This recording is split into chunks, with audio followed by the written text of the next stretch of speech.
ಯತ್ನಾಳ್ ಅವ್ರನ್ನ ಬಿಜೆಪಿ ಉಚ್ಚಾಟನೆ ಮಾಡಿದೆ 6 ವರ್ಷ. ನಮಗೇನು ಸಂಬಂಧ? ಭಾರತೀಯ ಜನತಾ ಪಕ್ಷಕ್ಕೆ ಸಂಬಂಧಪಟ್ಟಿದ ವಿಷಯ ಅದು. ಅಲ್ಲ, ಈಗ ಸೀನಿಯರ್ ಲೀಡರ್ಗಳು ಸಕ್ರಿಯವಾಗಿರ್ತಕ್ಕಂಥವ್ರು ಈ ತರದ್ ಆಗ್ತಾ ಇದೆ ಅಂದ್ರೆ ಏನ್ ಆಗ್ತಾ ಇದೆ ಬಿಜೆಪಿಲಿ ಅಂತ ಹೇಳಿ ನೀವು ಕೂಡ ಯತ್ನಾಳ್ ಬಗ್ಗೆ ಮಾತನಾಡಿದ್ರಿ. ನಾಳೆಗೆ ಮಾತಾಡಿದ್ದೆ, ಅವರು ಮತ್ತೆ ನನ್ನ ಜೊತೆ ಫೋನ್ ಮಾಡಿ ಮಾತಾಡಿದರು. ಯತ್ನಾಳ್ ಅವ್ರಿಗೆ ಮಾತಾಡಿದ್ಮೇಲೆ ಮತ್ತೆ ಅವರೇ ವಾಪಸ್ ಫೋನ್ ಮಾಡಿ ಮಾತಾಡಿದರು. ನಮಗೂ ಅವ್ರಿಗೇನು ಡಿಫ್ರೆನ್ಸ್ ಇಲ್ಲ, ಚೆನ್ನಾಗಿದೆ. ಬಿಜೆಪಿ ವಿರುದ್ಧವಾಗಿ ಮಾತಾಡ್ತಾ ಇದ್ರು ಕಳೆದ 6-7 ತಿಂಗಳಿದ್ದರೂ ಕೂಡ ಇವತ್ತು ಒಂದು ನಿರ್ಧಾರ ತಗೊಂಡಿದ್ದಾರೆ ಅಂತ. ಇದು ಪಾರ್ಟಿ ಯಾವ ಮೆಸೇಜ್ ಹೋಗುತ್ತೆ? ಅದೇನೇ ಪಕ್ಷ, ಭಾರತೀಯ ಜನತಾ ಪಕ್ಷ ಹೈಕಮಾಂಡು ಅವರೆಲ್ಲ ರಾಜ್ಯ ಬಿಜೆಪಿ, ಕೇಂದ್ರ ಬಿಜೆಪಿ ಇವರೆಲ್ಲರೂ ಕೂಡ ಚರ್ಚೆ ಮಾಡಿ ಏನು ತೀರ್ಮಾನ ತಗೋಬೇಕು ತಗೊಂಡಿದ್ದಾರೆ. ನಮಗೇನು ಸಂಬಂಧಪಟ್ಟಿಲ್ಲ ಅದು. ನೀವು ಕೂಡ ಅಲಯನ್ಸ್ ಗವರ್ನಮೆಂಟ್, ಹಾಂ, ನೀವು ಕೂಡ ಜೊತೆಲಿ ಇದ್ದೀರಾ? ನಾನು ತಟಸ್ಥವಾಗಿದ್ದೀನಲ್ಲ, ಎರಡು ಪಕ್ಷದಲ್ಲಿ ಇಲ್ಲ, ತಟಸ್ಥವಾಗಿದ್ದೀನಿ. ಜೊತೆಗೆ ಈಗ ರಾಜ್ಯ ರಾಜಕಾರಣದಲ್ಲಿ ಅನಿಟ್ರಾಪ್ಗೆ ಸಾಕಷ್ಟು ಸದ್ದು ಮಾಡ್ತಾ ಇರೋದು. ಆಡಳಿತ ಪಕ್ಷದಲ್ಲಿ ಇರ್ತಕ್ಕಂಥ ಸಚಿವರುಗಳೇ ನಮ್ಮ ಮೇಲೆ ಅನಿಟ್ರಾಪ್ ಆಗುತ್ತೆ ಅನ್ನೋದು ಆತಂಕ. ಈಗ ರಾಜಣ್ಣ ಅವರು, ಅವ್ರ ಮಗ, ಅವ್ರ ಹೆಸರುಗಳೇ ಜಾಸ್ತಿ ಕೇಳ್ಕೊಡ್ತಾ ಇದೆ. ಈಗ ಅದೆಲ್ಲವೂ ಕೂಡ ಆ ಕಡೆಯಿಂದ ಭಾರತೀಯ ಜನತಾ ಪಕ್ಷವರು ರೈಸ್ ಮಾಡಿದ್ದಾರೆ, ಈ ಕಡೆಯಿಂದ ರಾಜಣ್ಣವರು ಉತ್ತರ ಕೊಟ್ಟಿದ್ದಾರೆ, ಗೃಹ ಸಚಿವರು ಕೂಡ ಉತ್ತರ ಕೊಟ್ಟಿದ್ದಾರೆ. ಉನ್ನತ ಮಟ್ಟದ ತನಿಖೆ ಮಾಡ್ತೀವಿ ಅಂತ ಹೇಳಿದ್ದಾರೆ.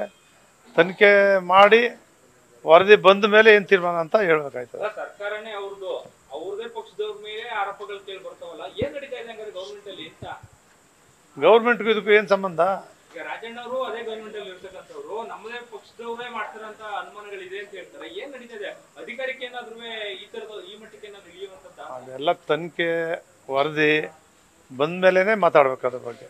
ಯಾಕಂದ್ರೆ ಸಾಕಷ್ಟು ಅಗ್ರೆಸಿವ್ ಆಗಿದೆ ಗೌಡ್ರೆ. ರಾಜಣ್ಣ ಅವರು ಸಿದ್ದರಾಮಯ್ಯ ಪರವಾಗಿ ಮಾತಾಡ್ತಾ ಇದ್ದಂಥವ್ರು, ಅವ್ರಿಗೆ ಹನಿ ಟ್ರ್ಯಾಪ್ ಆಗಿರೋಂಥದ್ದು ಎಲ್ಲೋ ಒಂದ್ ಕಡೆ ಸಿದ್ದರಾಮಯ್ಯ ಅವ್ರನ್ನ ಪರವಾಗಿ ಮಾತಾಡಿದವ್ರಿಗೆ ಈ ರೀತಿ ಆಗ್ತಾ ಇದೆ ಅಂತ. ಅದೆಲ್ಲವೂ ಕೂಡ ಅಧಿಕಾರದಲ್ಲಿ ಇರ್ತಕ್ಕಂಥ ಸಂದರ್ಭದಲ್ಲಿ ಅವ್ರವ್ರ ನಾಯಕರು, ಅವ್ರು ಫಾಲೋವರ್ಸು ಅಂತಕ್ಕಂಥ ಸುದ್ದಿಗಳು ಹರಡ್ಬೋದು. ಬಟ್ ಅವರು ತನಿಖೆಗೆ ಆದೇಶ ಮಾಡೋದ್ರಿಂದ ತನಿಖೆ ವರದಿ ಬಂದ ಮೇಲೆ ಎಲ್ಲ ಗೊತ್ತಾಗುತ್ತೆ. ನೀವು ಹಿರಿಯ ರಾಜಕಾರಣಿಗಳು ವರ್ಷಗಳಿದ್ರಿ, 48-50 ಜನಗಳ ಸಿಡಿಗಳಿದೆ ಅಂತ ಹೇಳ್ತಾರೆ. ರಾಜಕಾರಣ ಕರ್ನಾಟಕದಲ್ಲಿ ಈ ಮಟ್ಟಿಗೆ ಇರುತ್ತೆ ಯಾವತ್ತಾದ್ರೂ? ರಾಜಕಾರಣ ಕರ್ನಾಟಕದಲ್ಲಿ ಈ ರೀತಿ ಆಗ್ತಾ ಇದೆ ಅಂತ ಹೇಳಿದ್ರೆ, ಬಹಳ ವೇಗವಾಗಿ ಬೆಳೀತಾ ಇದೆ ಅಂತ. ಕರ್ನಾಟಕ ರಾಜ್ಯದಲ್ಲಿ ವೇಗವಾಗಿ ಪ್ರಜಾಪ್ರಭುತ್ವ ಬಹಳ ಸ್ಪೀಡ್ ಆಗಿ ಬೆಳೀತಾ ಇದೆ ಅಂತ. ಅಲ್ಲ, ವ್ಯಂಗ್ಯ ಅಂತಂದ್ರೆ ಈಗ ನೋಡಿದ್ರಲ್ಲ, ಎಲ್ಲ ಪ್ರತಿಯೊಂದರಲ್ಲೂ ಕೂಡ ನೋಡಿದ್ರಲ್ಲ ಏನೇನಾಗಿದೆ ಅಂತೇಳಿ. ವಿಧಾನಸಭೆಯಲ್ಲಿ ಚರ್ಚೆ ಮುಕ್ತ ಮಾತಾಡ್ತಕ್ಕಂಥ ಸಂದರ್ಭದಲ್ಲಿ ನಡೆದಂಥ ಘಟನೆ, ಅವರು 18 ಜನರನ್ನು ಏನೋ ಸಸ್ಪೆಂಡ್ ಮಾಡಿರ್ತಕ್ಕಂಥ ವಿಚಾರ, ಇವೆಲ್ಲವೂ ಕೂಡ ಹನಿ ಟ್ರ್ಯಾಪು ಆಗಿದೆ ಅಂಥೇಳಿ ಇದೇ ಯತ್ನಾಳ್ ಅವರು ರೈಸ್ ಮಾಡ್ತಾರೆ, ಸುನಿಲ್ ಅವರು ಯತ್ನಾಳ್ ಅವರು ರೈಸ್ ಮಾಡ್ತಾರೆ. ಈ ಕಡೆಯಿಂದ ರಾಜಣ್ಣವರು ಕೂಡ ಈ ಥರ ಆಗಿದೆ ಅಂತ ಹೇಳಿದ್ದಾರೆ ವಿಧಾನಸಭೆಯಲ್ಲಿ. ಅದಕ್ಕೆ ಗೃಹ ಮಂತ್ರಿಗಳು, ಮುಖ್ಯಮಂತ್ರಿಗಳು ಇಬ್ಬರೂ ಉತ್ತರ ಕೊಟ್ಟಿದ್ದಾರೆ. ಆ ವಿಚಾರ ಅಲ್ಲಿಗೆ ಬಿಟ್ಟು ಉಳಿದ ವಿಚಾರ ಚರ್ಚೆ ಮಾಡಬೇಕಾಗಿತ್ತು. ಆ ಚರ್ಚೆಗೆ ಅವಕಾಶ ಇಲ್ಲದೇ ಬಡ್ಜೆಟ್ ಓದ್ತಕ್ಕಂಥ ಸಂದರ್ಭದಲ್ಲಿ ರಾಜ್ಯ ಜನಕ್ಕೆ ಏನಾಗಿದೆ, ಈ ಬಾರಿ ಬಡ್ಜೆಟ್ಟು ಏನು ಹೇಳಿದ್ರು ಸಿದ್ದರಾಮಯ್ಯನವರು ಅಂತಕ್ಕಂಥದ್ದು ಕೂಡ ಯಾರಿಗೂ ತಿಳಿಲೇ ಇಲ್ಲ. ಬರೀ ಕೂಗಾಟ ಗದ್ದಲದಿಂದನೇ ವಿಧಾನಸಭೆ ಮುಗೀತು. ಆದರೆ ವಿಧಾನಸಭಾ ಇತಿಹಾಸ ದೇಶದಲ್ಲಿ ನಮ್ಮ ಕರ್ನಾಟಕ ರಾಜ್ಯದ್ದೇ ಒಂದು ದೊಡ್ಡ ಪ್ರಜಾಪ್ರಭುತ್ವದ ಇತಿಹಾಸ ಇದೆ. ಸ್ವಾತಂತ್ರ್ಯ ಹೋರಾಟದಲ್ಲಿರ್ಬೋದು, ಸಾಹಿತಿಗಳಿರ್ಬೋದು, ಬರಹಗಾರರಿರ್ಬೋದು, ಬುದ್ಧಿಜೀವಿಗಳಿರ್ಬೋದು, ಇವರೆಲ್ಲರೂ ಕೂಡ ನಮ್ಮ ರಾಷ್ಟ್ರಕ್ಕೆ ಒಂದು ಆದರ್ಶವನ್ನು ಕೊಟ್ಟಂಥವ್ರು. ರಾಜಕಾರಣಿಗಳು ಕೂಡ ನಮ್ಮ ರಾಷ್ಟ್ರದ, ಭಾರತ ದೇಶದ ರಾಜಕೀಯ ಕರ್ನಾಟಕ ರಾಜ್ಯದಿಂದನೇ ಪ್ರಾರಂಭ ಆಗ್ತಿತ್ತು. ಇಲ್ಲಿಂದನೇ ಆದರ್ಶ ರಾಜಕಾರಣಿಗಳು ಇದ್ದದ್ದು ಕರ್ನಾಟಕ ರಾಜ್ಯದಲ್ಲೇ. ಆದರೆ ಈ ಪರಿಸ್ಥಿತಿ ಆಗ್ತಾ ಇದೆ ಅಂತ ಹೇಳಿದ್ರೆ ಎಲ್ರಿಗೂ ಮನಸ್ಸಿಗೆ ನೋವಾಗಿದೆ. ರಾಜ್ಯದ ಜನತೆ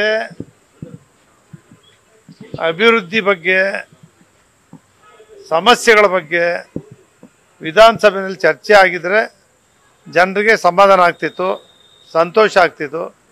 ಇದು ನೋಡಿ ಎಲ್ಲ ಜನತೆಗೂ ಕೂಡ ಮನಸ್ಸಿಗೆ ತುಂಬ ನೋವಾಗಿದೆ. ಈಗ ಸತೀಶ್ ಜಾರಕಿಹೊಳಿ ಅವರು ಕುಮಾರಸ್ವಾಮಿ ಅವರನ್ನ ದೆಹಲಿಯಲ್ಲಿ ಭೇಟಿ ಮಾಡಿ ಮಾತುಕತೆ ನಡೆಸಿದ್ದಾರೆ. ಏನು ಮಾತುಕತೆ? ಇದ್ದಕ್ಕಿದ್ದಂಗೆ ಏನ್ ಬೆಳವಣಿಗೆ, ಏನಾದ್ರು ಜೆಡಿಎಸ್ ವಲಯದಲ್ಲಿ ಚರ್ಚೆ ಆಗಿದೆಯಾ ಅಂತ? ನಾಯಕರ ಜೊತೆ ರಾಷ್ಟ್ರಾಧ್ಯಕ್ಷರು, ರಾಜ್ಯಾಧ್ಯಕ್ಷ ಕೂತ್ಕೊಂಡು ಮಾತಾಡ್ತಾ ಇರೋರು ಸತೀಶ್ ಜಾರಕಿಹೊಳಿ. ಅವ್ರಿಗೆ ಗೊತ್ತಿರುತ್ತೆ, ಅವ್ರಿಗೂ ಮುಖ್ಯಮಂತ್ರಿ ಆಗಬೇಕು ಅಂತ ಆಸೆ ಇದೆ. ಹೋಗಿ ಚರ್ಚೆ ಮಾಡಿದ್ದಾರೆ.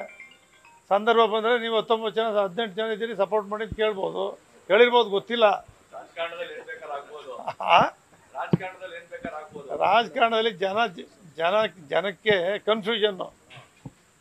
ಇದೇನು ಕಾಂಗ್ರೆಸ್ಸು, BJPಯೋ JDS ಜನಕ್ಕೆ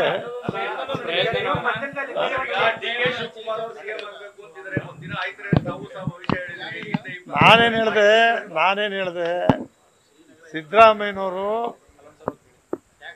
2004 ಮುಖ್ಯಮಂತ್ರಿ ಅಂತೇಳಿ ರಾಜ್ಯಾದ್ಯಂತ ನಾವೆಲ್ಲ ಪ್ರಚಾರ ಮಾಡಿದ್ವಿ. ಮುಖ್ಯಮಂತ್ರಿ ಅಂತೇಳಿ ಧರ್ಮಸಿಂಗ್ ಆದ್ರು. ಆವಾಗ ಸಿದ್ದರಾಮಯ್ಯನವರು ಅದಾದಮೇಲೆ 2013 9 ವರ್ಷ ಆದಮೇಲೆ. ಹಂಗೆ DK ಶಿವಕುಮಾರ್ ಅವರು ಪ್ರಯತ್ನ ಪಡ್ತಾ ಇದ್ರೆ ಯಾವತ್ತು ಬೇಕಾದ್ರೂ ಮುಖ್ಯಮಂತ್ರಿ ಆಗ್ತಾರೆ ಅಂತ ಹೇಳಿ. ಸತೀಶ್ ಜಾರಕಿಹೊಳಿ ಅವ್ರಿಗೂ ಅವಕಾಶ ಇಲ್ಲ ಅಂತ ಹೇಳಕ್ಕಾಯ್ತದ? ಈಗ ಎಲ್ಲರೂ ಕೂಡ ಆಗ್ತಿದ್ದಾರೆ, ಅವರು ಸೀನಿಯರ್ ಇದ್ದಾರೆ, ಪ್ರಯತ್ನ ಮಾಡ್ತಾ ಇದ್ದಾರೆ. ಯಾರಾಯ್ತಾರೆ ಅನ್ನೋದು ಆಶ್ಚರ್ಯ ಏನಿಲ್ಲ.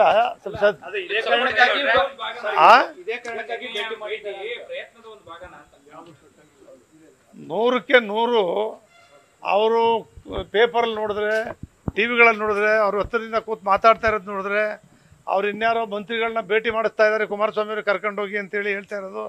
ಅಭಿವೃದ್ಧಿ ಮಾಡ್ತಾ ಇದ್ದಾರೋ ರಾಜಕೀಯ ಮಾಡ್ತಾ ಇದ್ದಾರೋ ಗೊತ್ತಿಲ್ಲ. ನಾನು ತಟಸ್ಥ.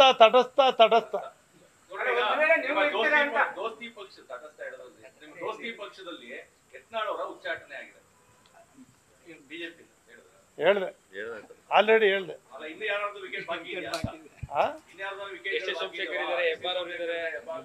ನೋಡಿ ಏನ್ ಮಾಡ್ತಾರೆ ಅಂತ ಕಾದ್ ನೋಡೋಣ. ಓಕೆ. ನ್ಯೂಸ್ ಫಸ್ಟ್, ನಿರ್ಭೀತಿಯಿಂದ ನಿಮ್ಮ ಪರವಾಗಿ.